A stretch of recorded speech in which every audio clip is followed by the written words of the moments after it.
Hello everyone, I hope you all are doing well and I wish you all the best कि आपकी जो stock market की journey है investment trading की वो अच्छी जा रही होगी और आप स्टॉक मार्केट से अच्छे कुछ पैसे कमा रहे होंगे। I wish you all the best once again.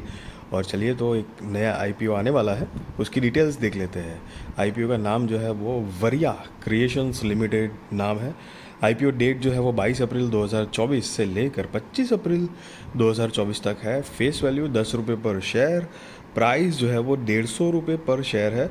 मतलब ये एक फिक्स्ड प्राइस इशू आईपीओ है गाइस, जिसका लॉट साइज़ 1000 शेयर्स का है और टोटल इशू साइज़ जो है वो 13,40,000 शेयर्स, करीब 20 करोड़ 10 लाख रुपए कंपनी जुटाने वाली है। एंड सारे के सारे फ्रेश इश्यूज़ है, एक भी शेयर ओएफएस मतलब ऑफर फॉर सेल के ज़रिए नहीं आएगा गाइस। यहाँ पर आप देख सकते हो, सारे के सारे 13,40,000 शेयर्स, 20 करोड़ 10 लाख रुपए कंपनी जुटाएगी। और जिसका बेसिस ऑफ अलॉटमेंट जो है वो 26 अप्रैल 2024 को है।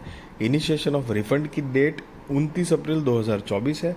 और credit of shares to demat मतलब आपके खाते में शेयर्स जो है वो क्रेडिट हो जाएंगे, मतलब आ जाएंगे। वो डेट भी सेम है, 29 ऑफ अप्रैल 2024 है। मतलब अगर आपका आईपीओ लग जाता है तो लिस्टिंग डेट जो है वो 30 अप्रैल 2024 है।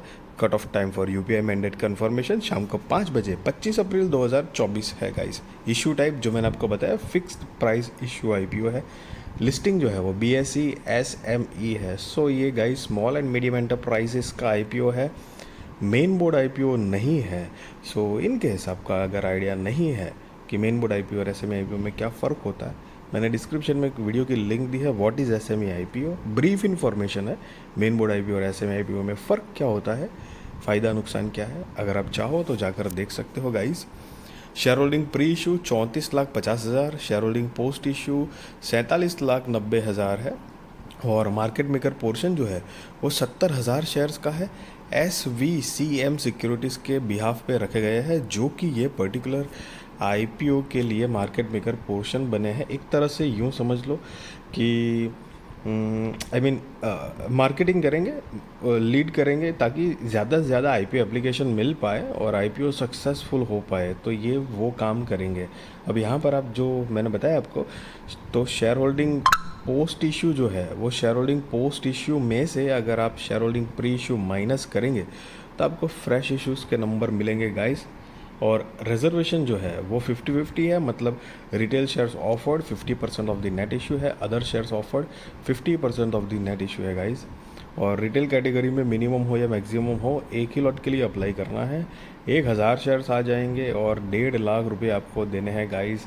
और वहीं पर एचएनआई में मिनिमम 2 लॉट के लिए अप्लाई करना है, 2,000 शेयर्स आ जाएंगे और 3 लाख रुपए आपको देने हैं गाइस। तो यहाँ से आपको पता चल रहा होगा बेसिकली कि मतलब एसएमई आईपीओ में आईपीओ अप्लाई करने के लिए जो अमाउंट है वो काफ़ी बड़ी लग रही है, राइट।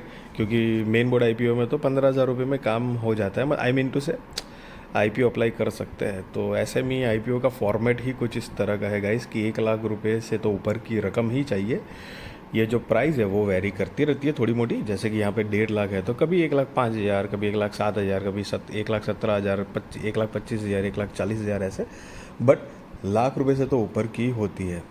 और मतलब यही कुछ चीज़ें हैं वो, मतलब और थोड़ा सा डिटेल अगर जानना है आपको तो आप वो वीडियो देख सकते हैं गाइस।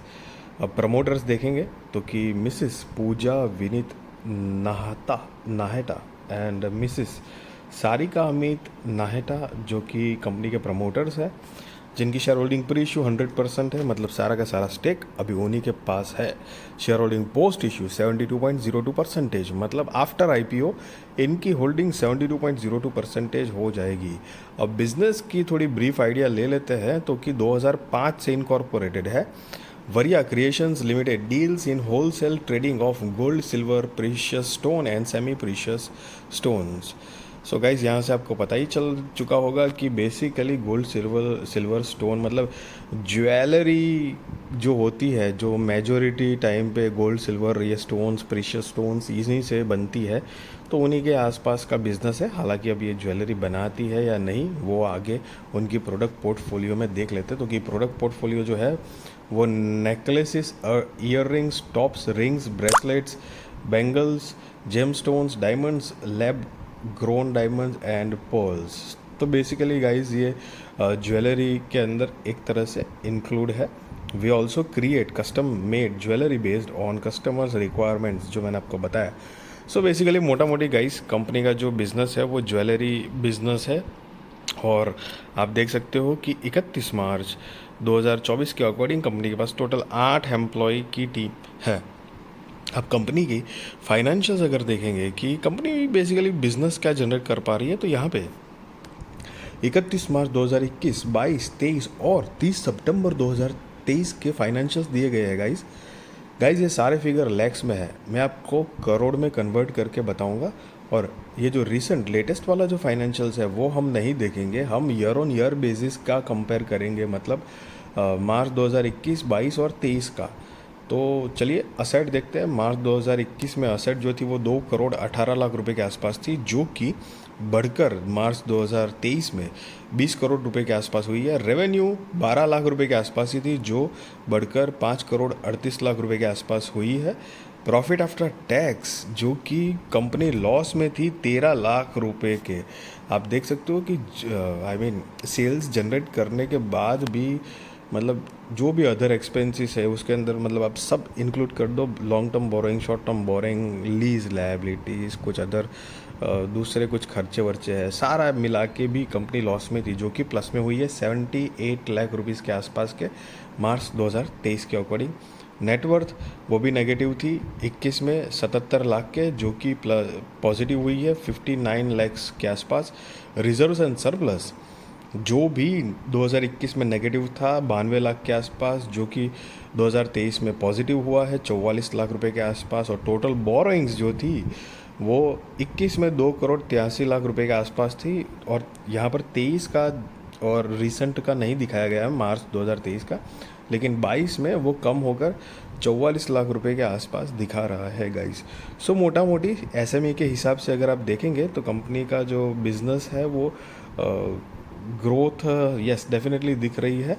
अब देखते हैं आगे कंपनी क्या, मतलब और कितना जनरेट कर पाती है business. Because see guys, SME companies ना एकदम ऐसे अच्छे बुरे की बात नहीं है, बट द थिंग इज़ कि मार्केट कैपिटलाइजेशन के हिसाब से छोटी कंपनी होती है, और उनको जो मतलब मुझे थोड़ा एक्सपीरियंस है, मेरे पॉइंट ऑफ व्यू के हिसाब से बताऊं तो कंटिन्यूस बिजनेस जो है वो आपको मिलना बहुत ज़रूरी है। आप खुद ही सोच के देखो, एक अब ये ज्वेलरी के रिलेटेड काम है, आप खुद ही एक एग्जांपल के तौर पे सोच के बैठो, आपका छोटा सा आपने अगर ज्वेलरी की दुकान खोल के बैठे हो और ऐसी कुछ चीज़ें बेच रहे हो, तो आपके पास कोई फिक्स्ड पार्टीज नहीं है बड़ी बड़ी, और उससे कंटिन्यूस आपकी डीलिंग नहीं हो रही है, तो रिटेल लेवल पे आप इतना ग्रोथ नहीं कर पाओगे, समझ रहे हो आप।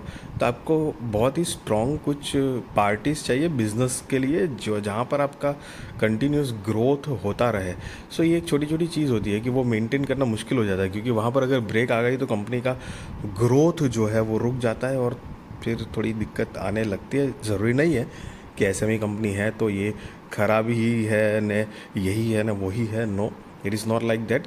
कईयों बार एग्जाम्पल्स हुआ है कि एसएमई की बात नहीं कर रहे, ये एग्जाम्पल के कि छोटी कंपनीज जो होती है वो भी वक्त के साथ ग्रो करके मतलब मिड कैप लार्ज कैप ऐसे बनती है। और कई बार ये भी होता है कि लार्ज कैप कंपनी ख़त्म हो जाती है, लाइक मतलब रीसेंट लेवल पे अगर देखेंगे तो like best example Anil Ambani ji, जो पूरी दुनिया जानती है कि एक टाइम पे दुनिया के मतलब 5वें 6ठे मतलब नंबर के अमीर आदमी थे, जो एक तरह से बैंक करप्ट हो गए हैं, मतलब एकदम समझ रहे हो ना आप, कहाँ एक लार्ज कैप, लार्ज मतलब लार्ज नहीं, मतलब लार्ज टू लार्ज वाली एक इमेज थी जो डिस्टर्ब हो गई वक्त के साथ। तो ये सारी चीज़ें तो मार्केट में चलती ही रहती है, और ऐसी बात नहीं है, बट एक एग्जांपल है कि थोड़ा सा ध्यान देकर अच्छे समझ के करना चाहिए। और बेसिकली आपका अगर पर्पस क्लियर है ना कि आपको इन्वेस्टमेंट के तौर पे अगर कंपनी के साथ जुड़ना चाहते हो, या फिर वो लिस्टिंग गेन आपको चाहिए सिर्फ,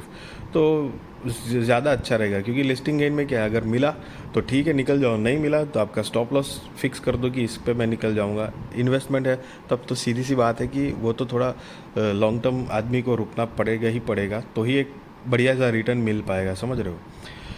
तो गाइज़ यहाँ पर आप देख सकते हो अमाउंट इन लैक्स लिखा हुआ है, जो कि मैंने आपको पहले बताया। कंपनी की मार्केट कैपिटलाइजेशन देखेंगे तो जैसे कि मैंने बताया छोटी तो 71 करोड़ रुपए के आसपास का मार्केट कैपिटलाइजेशन है। ROE जो है वो 85.52%, ROCE 114.57%, RONW 85.52%, PBV 12.61 और पैट मार्जिन जो है वो 19.92% है। EPS अगर देखेंगे तो pre IPO 2.29, post IPO 14.66, PEX 65.56 and post IPO 10.23 है गाइस। एंड यहाँ पर आप ये जो नीचे देख रहे हैं ना नोट, वो बेसिकली उन्होंने EPS जो है वो कैसे कैलकुलेट किया गया है pre IPO and post IPO उसके बारे में बताया है। आप चाहो तो गाइस पॉज करके पढ़ लेना, अब पढ़ सकते हो।